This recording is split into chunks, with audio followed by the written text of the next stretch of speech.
Mga kababayan, huwag nyo nang hanapin ang mga pulis sa presinto sapagkat kami ay nasa inyo ng mga telepono. Dial 911, darating kami sa loob ng 5 minuto.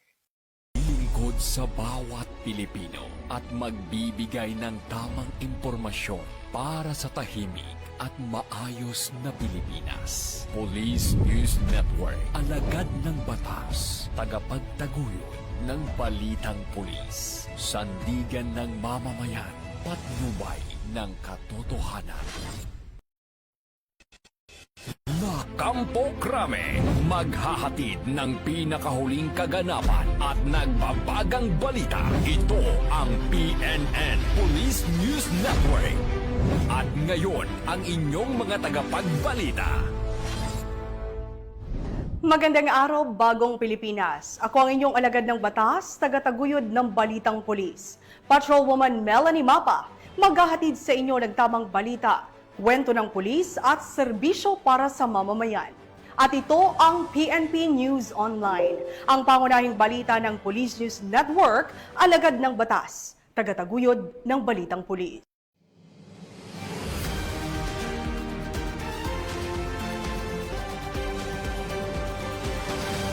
Narito ang mga balitang dapat niyong abangan. Halos 7 milyong halaga ng shabu na kumpiska sa buy-bust operation sa Bohol. Mahigit 1,000 pulis ng Pro Calabarzon na deploy para sa SONA 2025. At PNP na mahagi ng higit 1,000 relief goods sa mga nasalanta sa Baseco Compound.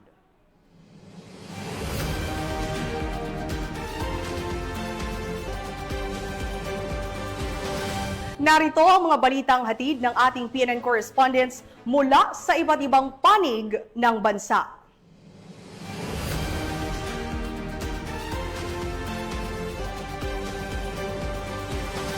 Simulan natin ang balita mula sa bahagi ng Luzon.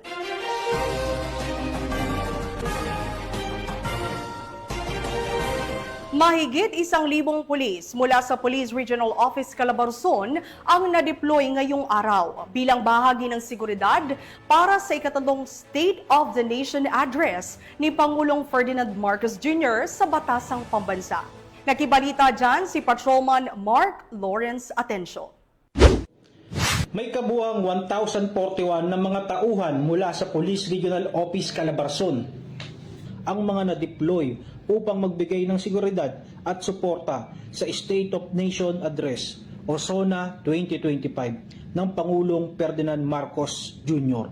ngayong umaga, Lunes, Hulyo 28, taong kasalukuyan. Ang mga personnel na pinadala ay mula sa iba't ibang municipality at city police stations sa rehiyon, kabilang ang Regional Mobile Force Battalion 4A at dumaan sa isang briefing at koordinasyon upang matiyak ang maayos at ligtas na deployment. Ang pangunahing layunin ay tiyaking mapayapa at ligtas ang pagdarausan ng SONA.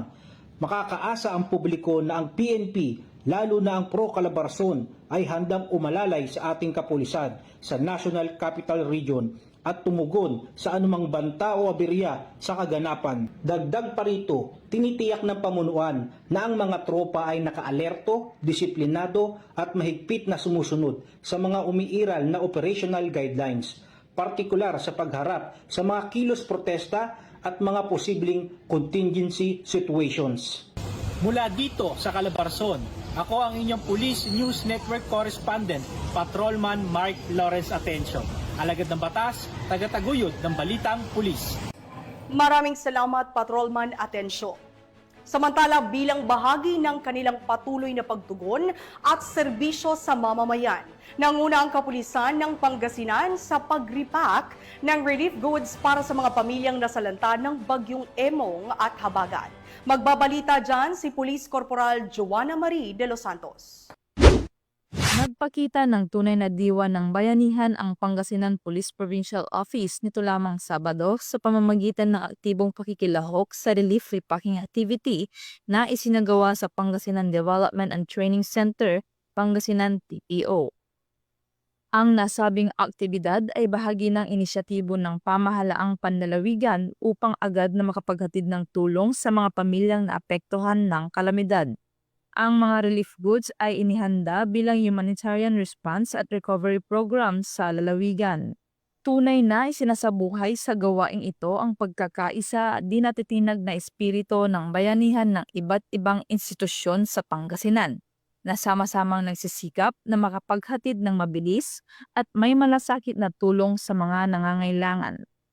Isinulong ito bilang hakbang patungo sa layunin ng bagong Pilipinas, isang bansa kung saan ang bawat lingkod bayan ay handang magsilbi, lalo na sa panahon ng pangangailangan.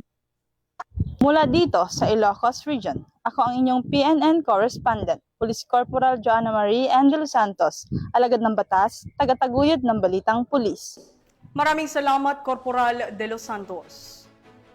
6 na individual ang naaresto ng mga operatiba ng Orion Municipal Police Station sa isang matagumpay na anti-illegal drug operation na isinagawa sa nasabing bayan, kung saan nasamsam naman ang hinihinalang shabu na nagkakahalaga ng humigit kumulang 200,000 piso.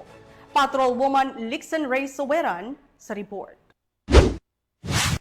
Arestado ang 6 na individual habang tinatayang 204,000 na laga ng hinihinalang shabu ang nasamsam sa isang matagumpay na anti-illegal drug operation na isinagawa ng mga operatiba ng Orion Municipal Police Station sa Teachers Village, Barangay Santo Domingo, Orion, Bataan. Pinangunahan ng Drug Enforcement Unit ng Orion MPS sa ilalim ng pamuno ni Police Colonel Marites A. Salvadora, Provincial Director ng Bataan PPO, ang ikinasang buy-bust operation na nagresulta sa pagkakaaresto ng unang sospek matapos bentahan ang isang operatiba na nagsilbing posture buyer ng isang sachet ng hinihinalang shabu kapalit na isang pirasong 500 pesos marked money. Samantala, ang 5 pang sospek ay naaktuhan umanong gumagamit ng iligal na droga sa isang pot session. Nasamsam sa operasyon ang 7 piraso ng heat-sealed transparent plastic sachet na naglalaman ng hinihinalang shabu,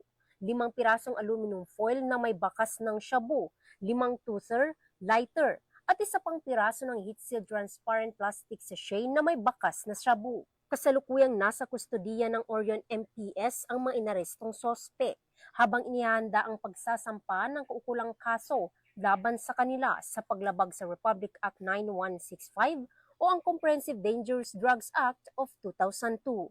Ang matagumpay na operasyon ay patunay ng mas pinaigting ng kampanya kontra iligal na droga, alinsunod sa direktiba ni Chief PNP Police General Nicolas D. Torre III at sa pamuno ni Police Brigadier General Ponce Rogelio I. Peñones Jr., Regional Director ng Police Regional Office 3.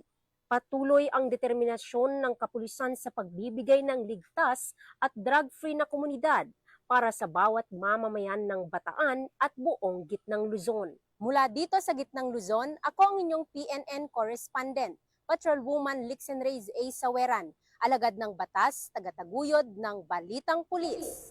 Maraming salamat, Patrolwoman Soweran. 2 hinihinalang drug personalities ang naaresto sa ikinasang buy-bust operation ng mga operatiba ng Abra PNP sa naturang lalawigan. Ang detalye ng report mula kay Patrolwoman Jesly Sabado. Aresto ng mga operatiba ng Provincial Drug Enforcement Unit ng Abra ang 2 bagong tukoy na drug personalities sa isinagawang buy-bust operation kamakailan sa Barangay Calaba South, Bangged, Abra. Kinilala ang mga suspek na kapwa 21 anyos, walang trabaho at nasa drug watch list bilang street-level individuals at tinuturing na pusher. Ang operasyon ay isinagawa sa koordinasyon ng Provincial Drug Enforcement Unit at Philippine Drug Enforcement Agency. Nasamsam mula sa mga suspek ang tinatayang 15.74 gramo ng hinihinalang shabu na may standard drug price na humigit kumulang 107,032 pesos. Bukod sa droga, na-recover din ang buy-bust money, bodle money, motorsiklo, cellphone at vape mula sa mga suspek.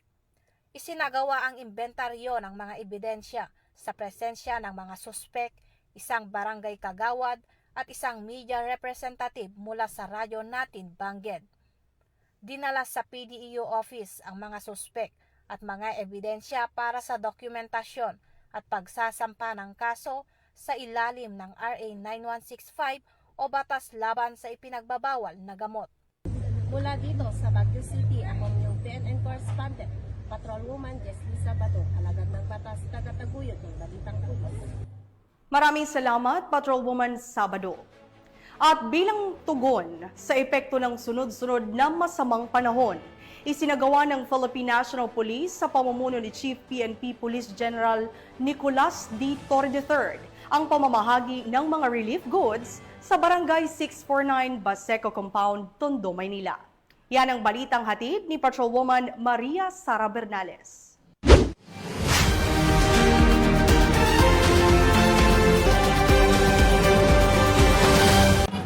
Mula sa ginanap na Boxing for a Cause, laban para sa mga nasalanta, agad na nagtungo si Chief PNP Police General Nicolas Torre III dito sa Baseco Compound para personal na pangunahan ang relief operations ng ating mga kapulisan. Dumiretso ang Chief ng Philippine National Police sa Baseco Compound matapos ang Boxing for a Cause upang pangunahan ang relief operation para sa mga biktima ng kalamidad.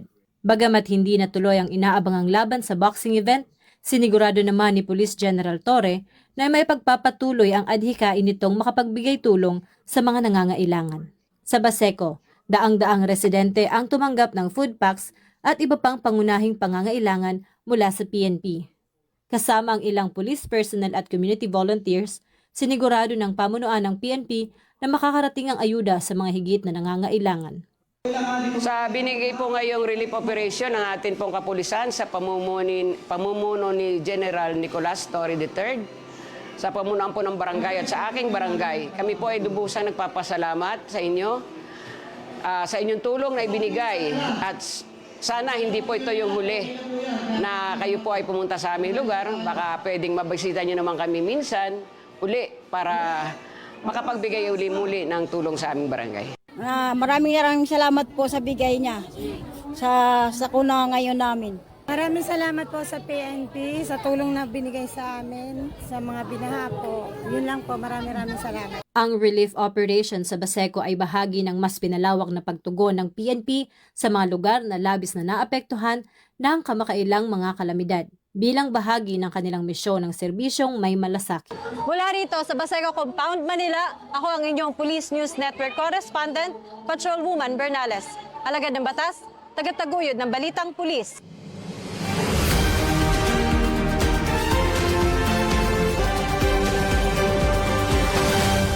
Tunghayan naman natin ang mga balita mula sa Visayas.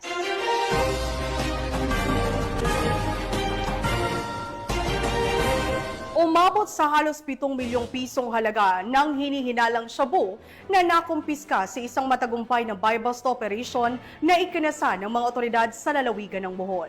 Ang report mula kay Patrolwoman Flora May Azares. Abot sa halos 7 milyong halaga ng pinaghihinalaang shabu ang nasabat ng kapulisan mula sa isang lalaki na target sa buy-bust operation na isinagawa sa Purok 5 proper, Barangay Dampas, Tagbilaran City, Bohol, noong ika-24 ng Hulyo ng taong kasalukuyan. Kinilala ni Police Colonel Arnel B. Banzon, Provincial Director ng Bohol Police Provincial Office, ang suspect na si alias Polpol, 44 anyos, isang high-value individual na residente ng Purok 1, Barangay Kugon, Tagbilaran City, Bohol. Dakong alas 11 ng gabi nang isinagawa ang buy-bust operation na pinagsanib ng pwersa ng operatiba ng Provincial Drug Enforcement Unit, Provincial Intelligence Unit, Tagbilaran City Police Station at PIDEA Bohol na naging dahilan sa pagkakaaresto ng suspect. Nakuha mula sa suspect ang nasa 1,025 gramo na pinaghihinalaang shabu na may standard drug price na 6,970,000 pesos. Bukod sa droga, nakuha din mula sa operasyon ng isang Android cellphone, sling bag, Honda Wave na motor at buy-bust money. Mahaharap ang suspect sa kasong paglabag sa Section 5 at 11, Article 2 ng RA 9165 o Comprehensive Dangerous Drugs Act of 2002. Sa muli po, tayo ay nanawagan sa ating mga kababayan na kung may impormasyon kayo sa mga tao o grupo na involved po sa anti-illegal drugs o shabu o mga drug personality sa inyong lokalidad, huwag po mag-atubiling magsumbong sa pinakamalapit na police station. At pwede po tayong mag-dial din po sa 911 kung gusto niyo pong ma-responde ang isang krimen. Mula dito sa Central Visayas, ako ang inyong PNN correspondent, Patrolwoman Flora May Azares, alagad ng batas, tagataguyod ng Balitang Pulis. Maraming salamat, Patrolwoman Azares. Sa patuloy na pinaigting na kampanya ng pulisya laban sa iligal na droga, matagumpay na nasabat ang mahigit 3 milyong pisong halaga ng hinihinalang shabu mula sa 2 hinihinalang high-value individual sa ikinasang buy-bust operation sa Barangay Arevalo, Iloilo City. Yan ang tinutukan ni Patrolwoman Ledelyn Bansagon. Estado ang dalawang hinila ang high-valued individual sa isang matagumpay na buy-bust operation na sinagawa sa distrito ng Arevalo, Iloilo City, bandang alas 10:24 ng gabi noong ika-26 ng Hulyo taong kasalukuyan. Sa panayam kay Police Captain Glenn Suliman, Officer in charge ng Regional Police Drug Enforcement Unit 6, kinilala ang mga suspect sa mga alias na Binsoy, residente ng Zone 6, Kalumpang Molo at alias RM, residente naman ng Zone 8 sa parehong barangay. Unang nabentahan ng mga suspect ang isang undercover operative na isang sachet ng hinilaang shabu na nagkakalaga ng 12,000 piso. Sa isinagawang operasyon, nasa kabuo ang 530 gramo ng hinilaang shabu ang nakumpiska mula sa dalawang suspect na may kabuuang tinatayang halaga na 3,604,000 pesos. Batay sa investigasyon, lumalabas na ang mga suspect ay aktibong nagbebenta ng iligal na droga sa lungsod at lalawigan ng Iloilo. Inamin pa ng mga ito na sa Manila nila kinukuha ang supply ng ipinagbabawal na gamot. Sa kasalukuyan, nasa kustudiya na ng pulisya ang 2 suspect at nakatakdang sasampahan ng kaukulang kaso kaugnay sa paglabag sa Republic Act 9165 o ang Comprehensive Dangerous Drugs Act of 2002. Patuloy ang investigasyon ng mga otoridad upang matukoy pa ang iba nilang kasabwat sa illegal na drug trade. Sa matagumpay na operasyong ito, nagpapakita lamang ng mas pinaigting na kampanya ng kapulisan laban sa illegal na droga upang mapanatili ang kayusan sa komunidad. Hinihikayat din ang publiko na makipagtulungan sa mga otoridad at agad din sumbong ang anumang kahinahinalang aktibidad sa kanilang paligid. Mula dito sa Police Regional Office 6, ako ang inyong Police News Network correspondent, Patrolwoman Ledelyn Bansagon, alagad ng batas, tagataguyod ng Balitang Pulis. Maraming salamat, Patrolwoman Bansagon. At narito naman ang mga balita mula sa bahagi ng Mindanao.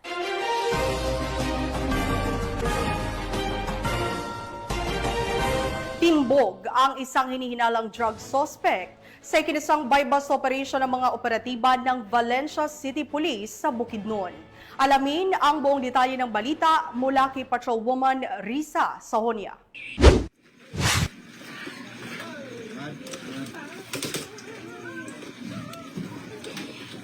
Arestado ang isang drug suspect sa isinagawang joint buy-bust operation ng City Drug Enforcement Unit, Bukidnon Provincial Intelligence Unit, katuwang ang mga kapulisan ng Valencia City Police Station sa Barangay Poblacion, Valencia City, Bukidnon, nitong ika-25 ng Hulyo taong kasalukuyan. Kinilala ni Police Lieutenant Colonel Brian M. Panganiban, officer in charge ng Valencia City Police Station, ang drug suspect na si Alias Jingjing, babae, 48 anyos, walang asawa, walang trabaho at residente ng nasabing lugar. Yeah, anak, basig.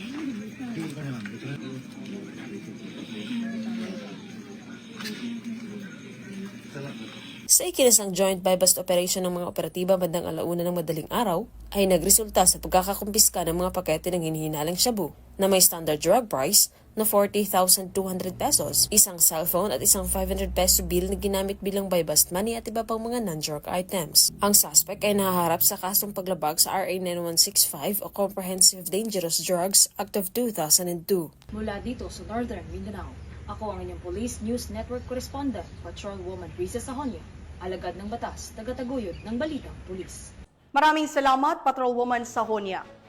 Samantala, ipinamalas ng Davao City Police Office at ng kanilang force multipliers ang kanilang aktibong pakiisa sa komunidad sa pamamagitan ng pagsali sa isinagawang cleanup drive at feeding program sa Balapasilungan bilang bahagi ng kanilang makataong serbisyo. Yan ang balitang hatid ni Patrolwoman Sheena May Ilagan. Makabulang aktibidad ang isagawa sa Balay Pasilungan sa Barangay 5-A, Bangkerohan, Davao City, kung saan nasama-sama ang mga membro ng komunidad at mga lingkod bayan nito lamang ika-27 ng Hulyo upang magsagawa ng cleanup drive at feeding program para sa mga batang pansamantalang naninirahan sa nasabing pasilidad. Aktibong nakiisa rito ang mga kapulisan mula sa Davao City Police Office, gayon din ang mga DCPO Force Multipliers. Layunin ng kanilang pakikiisa na palakasin ang ugnayan ng pagitan ng pulisya at komunidad, itaguyod ang voluntaryong serbisyo publiko, at higit sa lahat, maghatid ng tulong at malasakit sa mga kabataang nangangailangan. Dagdag pa, ang aktibidad ay bahagi ng mas malawak na layunin ng PNP na maging katuwang ng bawat Pilipino tungo sa isang ligtas at maunlad na bagong Pilipinas kung saan ang seguridad, kaayusan at pagkakaisa ay prioridad. Mula dito sa Rion 11, ako inyong PNN correspondent, Patrolwoman Sheena May Ilagan, alagad ng batas, tagataguyod ng balitang pulis. Maraming salamat, Patrolwoman Ilagan. At para sa ating huling balita, buong sigasig na nakiisa ang Police Regional Office Bangsamoro Autonomous Region sa isinagawang Regional Rescue Olympics bilang tampok na aktibidad sa pagdiriwang ng National Disaster Resilience Month sa Maguindanao del Norte. Nakatutok dyan si Patrolwoman Judy Ann Alibo. Bilang bahagi ng commemorative at capacity building activity at pagunita sa National Disaster Resilience Month 2025, nakilahok ang PNP ProBar sa isang Rescue Olympics 2025 na isinagawa sa Camp G.H. Shonko, Awang Datu Udin Sinsuat, Maguindanao del Norte. Nito lamang ika-26 ng Hulyo taong kasalukuyan. Naging pangunahing kalahok sa naturang patimpalak ang rescue units at emergency teams tulad ng PNP, BFP, Philippine Coast Guard at Philippine Army, na dinaluhan din ng mga opisyals galing sa iba't ibang ahensya ng pamalaan. Sa aktibong suporta ni Police Colonel Armando F. Mena, Chief Regional Community Affairs and Development Division, at Director Joel Q. Mamon, Regional Director, Office of Civil Defense BAR.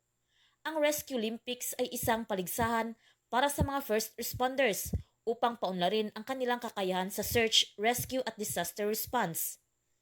Isinasagawa ito sa pamamagitan ng simulation exercises tulad ng Water Search and Rescue Station, Basic Life Support Station, High Angle Rescue Station, Obstacle Course Station at Fire Drill. Tumanggap naman ng token of appreciation ang bawat kalahok upang gantimpala sa kanilang pagpapamalas ng galing, lakas at liksi upang malagpasan ang bawat nakahandang simulation exercises. Layunin nitong sanayin ang mga kalahok, palakasin ang kanilang koordinasyon at teamwork, at tiyakin ang pisikal at mental na kahandaan sa pagtugon sa emergency. Mahalaga ito upang mapaunlad ang kahusayan ng responders, maiwasan ang malaking pinsala, at mapalaganap ang kultura ng kahandaan sa mga komunidad. Mula rito sa Rion ng Bangsamoro, ako ang inyong PNN correspondent, Patrolwoman Judy Ann Alibo, alagad ng batas, tagataguyod ng balitang pulis. Maraming salamat, Patrolwoman Alibo. At yan ang mga balitang nakalap ng ating PNN correspondents mula Luzon, Visayas at Mindanao. Sa ngalan ng pamunuan ng Philippine National Police sa pangunguna ni PNP Chief Police General Nicolas D. Torre III at sa pamumuno ni President Ferdinand Bongbong Marcos Jr., kami ay maglilingkod sa bawat Pilipino at magbibigay ng tama at balanseng balita, at kami po ay muling nagpapaalala na huwag nyo nang hanapin ang mga pulis sa mga presinto sapagkat kami ay nasa inyo ng mga telepono. Dial 911, darating kami sa loob ng 5 minuto. Dahil sa bagong Pilipinas, ang gusto ng pulis, ligtas ka. Mula rito sa tanggapan ng tagapag-ugnay ng Pambansang Pulisya, ako ang inyong alagad ng batas, tagataguyod ng Balitang Pulis, Patrolwoman Melanie Mapa, maghahatid ng tamang balita, kwento ng pulis at serbisyo para sa mamamayan. At ito ang PNP News Online, ang pangunahing balita ng Police News Network.